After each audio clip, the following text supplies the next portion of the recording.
The Whispering Shell and the Song of the Tide. Far out where the sea kisses the sky, there was an island no bigger than a meadow. On that island grew one single coconut palm that leaned over the water like it was always listening to secrets. Under that palm lived a little hermit crab named Coral. Coral was bright pink with tiny white spots, and he wore the most beautiful shell in the whole ocean, a spiral conch the color of sunrise, polished so smooth it looked wet even when it was dry. Every morning, Coral would climb to the very top of his shell and call out, "I have the most beautiful home in all the 7 seas." Then he would spin slowly so the sun flashed off every curve.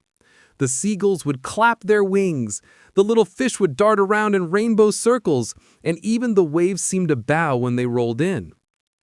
Coral was proud, very proud. He believed his shell made him special, and because he believed it so strongly, he began to think he didn't need anyone else. One evening, just as the sky turned peach and lavender, something strange washed up on the beach. An enormous, old, broken conch shell, bigger than Coral himself. It was cracked down the middle, covered in barnacles, and its colors had faded to gray. Inside it lived a very old hermit crab named Barnaby. His legs were slow, his eyes misty, and he moved only when the tide nudged him. Coral scuttled over, raised his claws, and laughed. "Look at that ugly, broken thing! Whoever lives in there must be the saddest crab in the ocean." Barnaby lifted his head slowly. "Hello, little one," he said in a voice like waves over pebbles. "My shell once sang the most beautiful song in the sea, but songs fade if they are never shared." Coral snorted.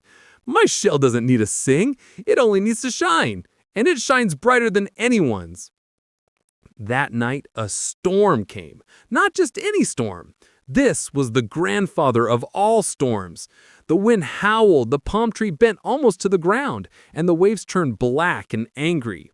Coral clung to a root with all 10 legs. His perfect shell rattled and shook. A huge wave rose up taller than the palm tree and snatched Coral right off the island. He tumbled and spun down, down, down into the deep, quiet water where no light had ever reached. When he finally stopped rolling, he was alone in the cold dark. His beautiful shell still gleamed a little bit, but the light was tiny, like a single star in a midnight cave. Coral was terrified.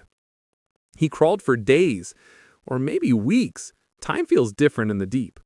He passed glowing jellyfish that paid him no attention, angry eels that snapped at him, and forests of black coral sharper than knives.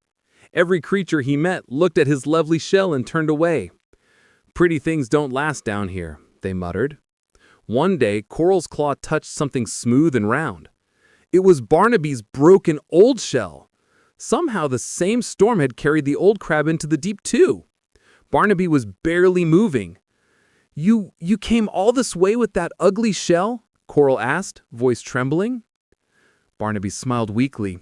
"It is not ugly to those who know how to listen." Coral wanted to argue, but he was too tired and scared. Instead, he curled up beside the old crab and fell asleep. When Coral woke, Barnaby was gently tapping the cracked shell with one slow claw. Tap, tap, tap, tap, tap. A low humming came out, soft at first, then richer. The sound floated through the water like warm honey. Tiny glowing plankton began to gather. A curious octopus drifted closer. Even a giant sea turtle paused and turned one ancient eye toward the song. Barnaby whispered, "Every shell remembers the voice of the sea that made it, but only broken shells let the song out. Perfect shells keep it trapped inside." Coral looked at his own perfect gleaming shell. It had never once made a sound. The song grew. More creatures came, dolphins that clicked in harmony, a whale who added a note so deep Coral felt it in his heart, schools of silver fish that shimmered like tambourines. The darkness began to lift, light from all the glowing creatures braided together into a soft path leading upward. Barnaby's strength was almost gone. "I cannot climb back," he said, "but you can. Take my song with you." "I don't know how to sing," Coral cried. "Crack your shell just a little. Let the sea in. Let it out again. Coral was terrified. Crack his perfect shell? Never. But then he looked at Barnaby fading away, and something inside him hurt worse than any crack could.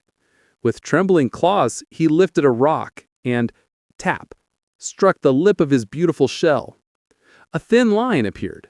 From it came a tiniest whisper of sound, like a lullaby the ocean sings to baby tides. He struck again, harder. Another crack. This time the sound was clearer, sweeter. Again and again he struck until his shell was laced with silver cracks that glowed from the inside. And then Coral sang. It was not just his voice, it was the voice of every wave that had ever touched him, every sunrise that had painted him pink, every friend who had ever admired him. The song poured out through the cracks and lit up the deep like 1,000 lanterns. The glowing path became a staircase of light. The dolphins nudged Coral gently upward. The whale lifted Barnaby's broken shell onto his great back. Together they all rose up, up, up, until they broke through the surface into golden morning air. The storm had passed. The little island waited, green and quiet. The palm tree stood straight again.